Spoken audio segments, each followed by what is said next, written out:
එක එක සතුන්ට එක එක විදිහට මේක සකස් වෙනකොට මේක ඇත්තද? හ්ම්. මේ ශබ්දය ඇත්තද? මේ ආලෝකය ඇත්තද? නෑනේ කම්පනයක් විතරයිනේ. මේ පැත්තේ කම්පනයට සමාන කම්පනයක් එළියේ තියෙනවා නම් ඒක නේද පේනවා කියන්නේ. එහෙනම් එළියේ තියෙන මේ පැත්තේ කම්පනයට සමාන කම්පන බිලියන ගාණක් තියෙනවා නම් ඒක නේද ආලෝකය කියන්නේ. ආලෝකය ඇත්ත නෙමෙයි නේද? කම්පන නේද? මේ අර කම්බරේ හෙල්ලෙන එක කම්පනේ. මේ එහා සමාන කම්පනයක් කොහේ හරි තියෙනවා නම් ඒක නේද පේනවා කියන්නේ. දැන් අපි ගත්තොත් එහෙම විද්‍යාගාරේනේ සරසුලේ උපමාවනේ එකකට ගහුවොත් එහා සමාන කම්පනයක් තිබ්බොත් තව එකක් තිබ්බොත් ඒකත් හෙල්ලෙනවනේ. ආස්තේ විදුලි කරන මේ ජනෙල් හෙල්ලනවා වගේ නේ. මේ ඔක්කොම කම්පන සමාන වීමක් නේ. එතකොට අපි හැමතිස්සෙම මේ පේනවා කියන්නේ එළියේ තියෙන එකක්ද නැත්නම් කම්පන සමාන වීමක්ද නේද? එක හා සමාන කම්පන ටෙලිපති වෙන එකක් නේ. එතකොට මෙතන අක්ෂිකාචය ඇදෙන එක නේද ආලෝකය කියන්නේ. එයා සමාන කම්පන එකට කම්පන වීම නේද අපිට එළියේ පේනවා කියලා කියන්නේ. එළියේ තියෙන එකක් පේනවා නෙමෙයි නේද කම්පන සමාන වීමක් නේද? මෙතන කම්පන කතාවක් ඔබට දැනෙන්නේ නැද්ද? ආලෝකය කියලා එකක් නැති වෙන්නේ ඔහොමයි නේද? ඔය අවබෝධය තියෙන්න ඕන නේද? මේ කම්පන කියලා අවබෝධය තියෙන්න ඕන නේද? නේද? ඒක වැටහුන්නේ නැද්ද? වැටහුන්නේ නැද්ද? එතන තමයි බොඩි මට කම්පන සමාන වීම කියන එක තමයි පිටට. කම්පන සමාන වීමක් කියන්නේ දැන් විද්‍යාගාරේ සරසුලේ උපමාව දන්නවනේ. එයා එහෙම. සමාන තව එකක් තිබ්බොත් ඒකත් කම්පන වෙනවනේ. එකකට ගහනවා ටින් ගන්නකොට තව එකක් තියෙනවනේ. ඒ වගේම එකක් ඒකත් කම්පන වෙනවනේ. ප්‍රතිකම්පන ප්‍රතිනාද කියන්නේ.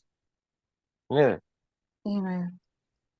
එතකොට මේ ආලෝකයේ මේ පැත්තේ කම්පනයට සමාන කම්පනයක් නම් එළියේ තියෙන දෙක සමානයි නේද? ඒ නේද කම්පන සමාන වෙනවා කියන්නේ. එහෙමයි. හ්ම්. ඒක නේද පේනවා කියන්නේ. ඒක නේද ඇහෙනවා කියන්නේ කම්පන සමාන වීමක් නේද? නේද? මේ පැත්තේ කම්පනයට සමාන කම්පනයක් එළියේ තියෙනවා නම් ඒක නේද මේ ඇහෙනවා කියන්නේ. එහෙමයි. හ්ම්.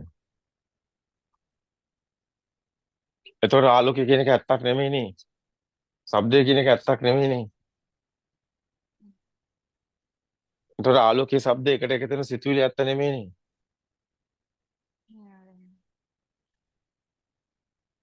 හ්ම්. එහෙමයි ආරණ සිතිවිලි ඇත්ත නෙවෙයි.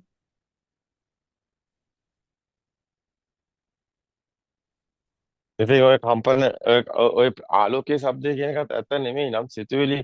එතකොට ඒ හරහා එන මේ පේනවා එනවා කියන එක ඇත්ත නෙමෙයි නම්. ඇත්තම කිව්වොත් අපිට මේ පේන එතකොට මේ දේවල් ඇත්ත වෙන්නේ නැහනේ. එතකොට ඇහෙන දේවලුත් ඇත්ත වෙන්නේ නැහනේ.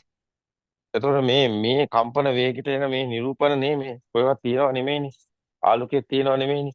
එතකොට ශබ්දේ වර්ණ එකට එකතු වෙලා එන පුටුව තියනවද? ඒක සිතුවිල්ලක් නේද? මේසි තියනවද? ඒක සිතුවිල්ලක් නේද? එතකොට අඹ ගහක් තියනවද? නා ගහක් තියනවද? ඉර හඳ ගහකොළ සේරම සිතුවිලිනේ චිත්ත රූප කියන්නේ ඕවා නේ චිත්ත කම්පන නේ. ඒ චිත්ත කම්පන කියන්නේ අර ආලෝකයේ ශබ්දේ වගේ එන කම්පන එකට එකතු වෙලා එන කම්පනයක් නේ. ඒතකොට ඒවා නේද අපි මේ කතා කරන්නේ. මේ මම කියන්නේත් එතකොට මේ තියෙනා වගේ එක නේද? පුටුව තියනවනේ පුටුව තියෙන කෙනෙක් ඉන්න වගේ දැන එක නේද මම කියන්නේ. ඒතකොට ආත්මය කියන්නේ කම්පන බලයක් නේද? කම්පන තුල ඇති වෙන අபிසංකරණ බලයක් නේද? ඒක තියාගන්න තියෙන ඕනකම නේද? ඒක දිගටම එන්න ඕන නේද? දැන් බඹරයක් වුණත් නේ කැරකෙනකොට එන බලයක් තියෙනවා. ඒක විසින් බලයක් අරගෙන කැරකෙනවා. ඒ වගේ ගිනි බෝලයක් වුණත් කරකවනකොට වලල්ලක් වැවෙනවා. ඒක දිගටම කැරකෙන්න ඕන නේද? ඒ දිගටම ගිනි බෝල කැරකෙන්න ඕන නේද? එහෙනම් දිගටම මේ කම්පණය වෙන්න ඕන නේද? දිගටම මේ සිතුවිලි තියෙන්න ඕන නේද? එතකොට ඒක නේද මේ ප්‍රාත්ම කියලා කියන්නේ. ඉන්නවා කියලා කියන්නේ. එහෙනම් මට තියා මම ජීවත් මට මැරෙන්න බෑ කියන්නේ. මට ඉන්න ඕනි කියන්නේ. ඔන්න ඕක තියාගන්න යන එක නේද? එතකොට ඒකෙම ඇති වෙන බලය නේද මේ? අර බම්බරේ කැරකෙනකොට ඒකෙම ඇති වෙන බලය වගේ නේද මේ බලයක් නේද මේ තියෙන්නේ.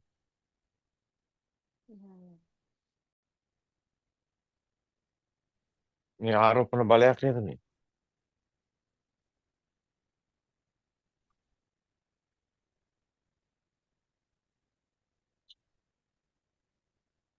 හ්ම්. එහෙමයි ආරණ දැන් ආරෝපණය. මම කියන්නේ අර මයින් පාව එක අර අපි කියන්නේ අර ග්‍රැවිටි පාව එක පෘථිවිය කැරකෙන වේගයට උද්දරත්වයේ දක්ෂිණාත්වයේ හැදිලා ඒක දිගටම ඊට පස්සේ බලාත්මක වෙලා දැන් ගුරුත්වාකර්ෂණ බලයක් විදිහට මේක අපිට මේ පේන්නේ ඒක නේද?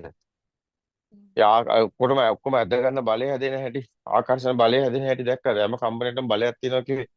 ඒ බලය හැදෙන හැටි දැක්කද? එතකොට ඉලෙක්ට්‍රික් පාව එක හැදෙන හැටි මයින් පාව එක හැදෙන හැටි ඔක්කොම එකයි. අන්ත දෙකක් අතර ගැටීමක් තියෙනවා. ගැටීමක් තියෙනවා නම් ඒ දිගටම ගැටීගෙන යනකොට ඒ තුල ඇති වෙන බලය නේද මේ ආකර්ෂණ බලය. ඒකම නේද ඊට පස්සේ අපිට මේ සේරම තණ්හාවෙන් බැඳෙනවා කියන්නේ මේ ඔක්කොම ඇලෙන බලය. අයි මේ කම්පන ඔක්කොම එකට එකතු වෙන ආරෝපණ බලයක් නේද? ඒ කියන්නේ ආලෝකයේ කම්පන ගොඩක් නම් කම්පන ගොඩාක් එකට එකතු වෙලා ආලෝකයේ තියෙන වගේ දැනෙන ඒ එකතු වෙන බලයක් වගේක් තියෙනවා නේද? අපිට ඒක එහෙම. වේගය නිසා නේද එන්නේ. ගිනි බෝලේ කරකවන වේගය නිසා නේද වලල්ලම වෙන්නේ. මේ කම්පන වන වේගය නිසා නේද ආලෝකයක් වගේ ඔක්කොම එකට එකතු වෙලා නේද මේ ස්කන්ධය කියන්නේ ගොඩක් එකට එන කියන එක නේද? ඒතකොට ශබ්දය කියන්නේ කම්පන ගොඩක් එකතු වෙලා එන එකක් නේද? එහෙමයි. එතකොට කම්පන ගොඩක් එකට එකතු වෙනකොට ලොකු කම්පනයක් වගේ දැනෙන්නේ. ඒක නේද මේ ආලෝකය කියන්නේ. අන්න ඒක ස්පාර්කයක් එක කම්පනයක් එච්චර අපිට ලොකු ආලෝකයක් දැනෙන්නේ නැහැ. නමුත් ඒ වගේ කම්පන ගොඩාක් ආවොත් ලොකු ආලෝකයක් දැනෙනවනේ. අහස එක විදිල්ලක් කෙටුවා වගේ නෙමෙයි. විදුලි තප්පරයකට කෝටි වර විදුලි කෙටුවොත් ලොකු ආලෝකයක් නේද? එහෙම. එතන නේද මේ රහස තියෙන්නේ. එතකොට ආලෝකයේ තියෙනවා වගේ දැනෙන එක නේද? ඒකම නේද මේ ආත්මය කියන්නේ. ඒ තියෙනවා වගේ දැනෙන ඉත්ත කම්පණයම තමයි ආත්ම කම්පණය වෙන්නේ. ඉත්ත කම්පණය කියන්නේ ඔය තියෙනවා. ඉත්ත එහෙම. තිතිය තියෙනවා කියන එක. උප්පාද පඤ්ඤායති වයෝ පඤ්ඤායති තියත අන්නදත්තා පඤ්ඤාය මෙතන තිතියක් නැහැ. නමුත් තියෙනවා වගේ දැනෙනවා. එතකොට ඒකම තමයි ආත්මය වෙන්නේ. දැන් ආත්මය හැදෙන හැටි ආයෙත් පැහැදිලිද? එහෙමයි. කොහොමද ආත්මය හැදෙන්නේ? කම්පන වේගය නිසාමයි තියෙනවා කියලා අපිට කම්පන හිතෙන්නේ වේගයට එන කරන්ට් එක. ටික. කම්පන වේගයට එන කරන්ට් එක තමයි මේ ආලෝකයේ තියෙනවා වගේ දැනෙන්නේ. ඒ අපිට කියන වචනේ ඔබතුමී පාවිච්චි කරන මේ අපි කරන එකක් නෙමෙයි. අපි කියලා කෙනෙක් මෙතන නැහැ. මේ කම්පන වේගයට එන ඒ ආරෝපණය, ඒ කරන්ට් එක. ඒක තමයි මේ ඉත්ත කම්පණය කියන්නේ. ඒ එහෙම. අපිට දැනෙන කතාවක් නෙමෙයි. ඒක තමයි ඉත්ත කම්පණය කියන්නේ. ඒ කම්පන වේගයට ඒ ආලෝකයේ තියෙනවා වගේ දැනෙන්නේ. ඒකම තමයි තියෙනවා නම් තියෙන කෙනෙකුත් ඉන්නවා. ඒකම තමයි අපි ආත්මය කියන්නේ. ඒකට තමයි ආත්මය කියන්නේ. මේ කම්පන වේගයට ආලෝකයේ තියෙනවා වගේ දැනෙන එක තමයි අපි ආත්මය කියලා කියන්නේ. හරිද? ඒ කරන්ට් එහෙම. එකක්. ඊට පස්සේ එහෙමයි. ශබ්දෙත් තියෙනවා වගේ දැනෙනවා. ඒක තමයි ආත්මය කියන්නේ. ඊට පස්සේ ශබ්දය ආලෝකය වෙන සිතුවිලි තියෙනවා වගේ දැනෙනවා. පුටුව තියෙනවා වගේ දැනෙනවා. හරිනේ? දරුවා එහෙමයි. ඉන්නවා වගේ දැනෙනවා. මම ඉන්නවා වගේ දැනෙනවා. මම කියන්නේ දරුවා කියන්නේ ඉපදෙනවා කියන්නේ මරණය කියන්නේ සේරම සිතුවිලි. සිතුවිලි කියන්නේ ඇත්තක් නෙමෙයි. කම්පන වේගයට නිරූපණ. ඉමස්මින් සති ඉදං හෝති. මේ ඇති කලි මේ වේ. කම්පන තියෙත නිරූපණේ තියෙනවා. ඉමස්මින් අසති ඉදං නහෝති. මේ නැති කලි මේ නොවේ. තේරෙනවනේ? එහෙනම් මේක අවබෝධ වෙනකොට මොකද වෙන්නේ? ඒතර මේ ඇත්තක් නෙමෙයි කියලා තේරෙනකොට අර තියෙනවා කියපු කම්පනේ ඒ කියන්නේ මේක සිතුවිල්ලකට අවසානයේ ගැට ගැහිලා තියෙන්නේ. තියෙනවා කියන්නේ සිතුවිල්ලක් නේ තියෙන්නේ. පුටුව කියන එකත් පුටුව තියනවා කියන්නේ සිතුවිලි දෙකක්. එහෙමයි. දැන් අපි තියෙනවා කියන සිතුවිල්ලකින් තමයි ජීවත් වෙන්නේ. සත්ත්ව කියලා කියන්නේ ඉත්ත සංඥාවේ ජීවත තියෙනවා කියන සංඥාව කියන්නේ ඒකම තමයි මේ අපි කතා කරන සිතුවිල්ල. පුටුව කියන එකත් පුටුව තියනවා කියලා සිතුවිලි දෙකක් මෙතන තියෙනවා. පේන්නේ නැතුණාට. ඒ පුටුව කියන එකත් පුටුව තියනවා කියන එකත් පුටුව තියෙන කෙනෙක් ඉන්නවා කියලා සිතුවිලි තුනක් තියෙනවා දැන්. දැන් පේනවද? එහෙමයි. දැන් පුටුව කියන එක අන්න හැදිච්ච හැටි ශබ්ද වර්ණ එකට එකතු වෙලා. අන්න කම්පන හේතුඵල ධම. ඉමස්මින් සති ඉදං හෝති. කම්පන නිරූපණ ආලෝකේ. ආයි කම්පන ඉමස්මින් සති ආලෝකයේ ශබ්දේ. නිරූපණේ එතකොට පුටුව. එතකොට ඉමස්මින් සති ඉදං හෝති ආලෝකයේ සත්‍යේ එකතු වෙලා හැදුණු පුටුව. මේ හේතුව මේ ඵලය. ඊට පස්සේ ඉමස්මින් සති කියන්නේ හේතුව. ඉදං හෝති කියන්නේ මෙතන ඵලය. මේ ඇතිකල්ලි මේ වේ කියන එක. එතකොට ආයමත් ඔන්න හේතුව මොකද්ද? පුටුව. එතකොට ඵලය මොකද්ද? තියෙනවා වගේ දැනන්නේ. එතකොට පුටුව කියන සිතුවිල්ල එකක්, තියෙනවා කියන සිතුවිල්ල තව එකක්. ඒත් එක්කම මේ දෙකම හට ගන්නවා. අයි තියෙනවා වගේ දැනෙන එකක් නෙන්නේ. එහෙම. ඊට පස්සේ හේතුව වෙන්නේ තියෙනවා වගේ දැනෙන එක. එහෙනම් ඵලය වෙන්නේ ආත්මේ. දැන් පුටුව නෙමෙයි මමයි ඉපදිලා තියෙන්නේ. දැන් වටපිට බලනකොට මම ඉන්නේ. මට පේන්නේ. දැන් අනිත් පැත්තට හැරෙනවා. දෙපැත්ත මාරු වෙනවා. හරිද? දැන් තියනවා කියන එක නෙමෙයි කතා කරන්නේ මම ඉන්නවා කියන එක. මටයි තියෙන්නේ කියන තැන. දැන් දෙපැත්ත මාරු කරනවා එකපාරට මාරු වෙනවා මෙතන. පේනවද ඒක? හ්ම්. දැන් මම ඉන්නේ. දැන් එහෙමයි. මට පේන්නේ. දැන් මට ඇහෙන්නේ. දැන් මට දැනෙන්නේ. දැන් දරුවා ඉන්නවා. මම නේද? දැන් මට දරුවෝ ඉන්නවා, මට ගෙවල් තියෙනවා, මට මහත්තයෙක් ඉන්නවා, මමත් ඉන්නවා. දැන් පුංචි කාලේ මොන්ඩිසෝරි යන කාලේ ඉඳන් නේද? එතන ඉඳන්ම හැදුනේ මම. පුටුව කියනකොට මමත් ඉන්නවා. නැද්ද? ඇපල් කියනකොට මම ඉන්නවා. රතු කියනකොට රතු දකින කෙනා ඉන්නවා. නේද? අම්මා කියනකොට අම්මා කියන කෙනා ඉන්නවා. නේ? එහෙමයි. දැන් හරියට ඇසින් කනින් නේද ඉපදුනේ? එහෙමයි. ඇසින් දැකලා නේ කනින් ඇහුණු තැන නෙමෙයිද ඉපදුනේ? එතකොට ඇස එහෙමයි. කන දිව නාසය කය මේ ආයතන පහ එකපාර ආපු කම්පණය, සිතුවිලි කම්පණය. ඒක තියෙන වගේ දැනෙන එක. ඒක නේද? පුටුව කියන්නේ පුටුව තියෙනවා කියන්නේ තව සිතුවිලි. පුටුව කියන්නේ එක සිතක්. තියෙනවා කියන්නේ තව සිතුවිලි. ඊට පස්සේ තියෙන්නේ මටයි කියනකොට අන්න මම හැදෙනවා නේ. මේ මට පේන්නේ. මම කියන සිතුවිලි හැදෙනවනේ. ඒ තම මම. ඒසෝ හමස් මේසෝ අත්තා. ප්‍රථම පුරුෂ උත්තර පුරුෂ මධ්‍ය පුරුෂ මෙතන නේද භාෂාව හැදෙන්නේ. මෙතන නේද ලෝකය හැදෙන්නේ. දෙයක් දැනෙන තැන, දෙයක් තියෙනවා වගේ දැනෙන තැන. ඒ තමයි ලෝකේ. ඒ තමයි ලෝකේ. දැන් ලෝකේ දැක්කද? ලෝකේ එළියේද? ලෝකේ කොහෙද? ලෝකේ කියන්නේ සිතුවිල්ල. සිතුවිලි. කම්පන නිරූපණයක්.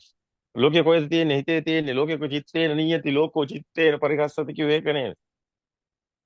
සිතුවිල්ලක වැවෙන මායාව නේද? එහෙමයි. ලෝකේ කොහෙද තියෙන්නේ? ලෝක කියන්නේ සිතුවිල්ලක් නේද? සිතුවිලි. ඒ තමයි මම. දැන් මම කියන්නේ සිතුවිල්ලක් නේද? ලෝකේ තියෙනවා මාත් ඉන්නවා නේද? ශුන්‍යතෝ ලෝකෝ අත්තානුදිට්ඨින් උවච්ච. එහෙනම් ලෝකේ ඇත්තක් නෙමෙයි නම් ආත්මේ නේද? ආත්මිකුත් නෑ නේද? මච්චු රාජා මරණයක් නෑ නේද? එහෙමයි. ඒ මරණා කියලා හිතෙනවා. ඉපදෙනවා කියලා හිතෙනවා. මේවා සිතුවිලි. මරණය කියන්නේ සිතුවිල්ලක් විතරයි. ඉපදෙනවා කියන්නේ සිතුවිල්ලක් විතරයි. මෙතන ඉපදුණු කෙනෙකුත් නෑ, මැරෙන්න කෙනෙකුත් නෑ නේද? එහෙමයි. තේරුණාද? එහෙමයි. ඉපදුණු කෙනෙකුත් නෑ, මැරෙන්න කෙනෙකුත් නෑ නේද? එහෙමයි. හ්ම්? එහෙමයි ආරෙන්න. හ්ම්. ඉපදුණු කෙනෙකුත් නෑ, මැරෙන්න කෙනෙක්. ඉපදුනොත් මැරෙනවනේ. එහෙමයි. දැන් ඉපදෙන්නේ මේ මොහොතමයි නේ. එහෙමයි. ඉපදෙන්නේ කොහෙන්ද? ඇසින් කනින් නේද? කාම. ඉපදෙන්නේ කොහෙන්ද? ඇසින් කනින් නේද? එහෙමයි ආරෙන්න. හ්ම්.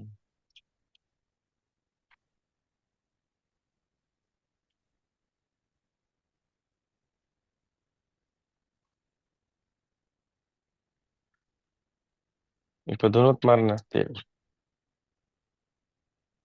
ඉපදෙන්නේ සිතමයි නේද? මියන්නේ සිතමයි. එහෙම නේද? එහෙමයි ආරෙන්න මාස්ටර්. හ්ම්.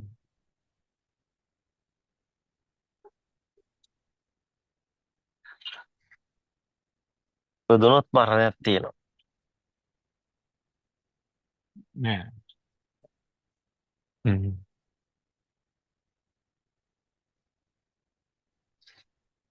දැන් ඉපදෙන්නේ මේ එක සිතක හැම මොහොතෙම එතන ඉපදෙනව නේද? එහෙමයි. එක දිගට තියෙන සිතක් නෙමෙයි නේද? මේ අප්පඩිය ගහනවා වගේ මේ මොහොතේ නේද මේ සද්දේ හටගත්තේ. අවුත්තා සම්භූතං උත්තානම් භවිස්සති පෙර නොතිබීම හටගෙන ඉතුරු නැතුව නිරුද්ධ වෙනවා කියෝක නේද? මේ මොහොතමයි ඉපදෙන්නේ මේ මොහොතමයි මිය යන්නේ නේද? එහෙමයි. දැන් මහණෙනි ඇසේ උපත කිව්වේ ඒක නේද? සලායතන ලෝකෝ සලායතන නිරෝධෝ නිබ්බානෝ කිව්වේ ඒක නේද? ඇසේ උපත කිව්වේ එතනින් නේද?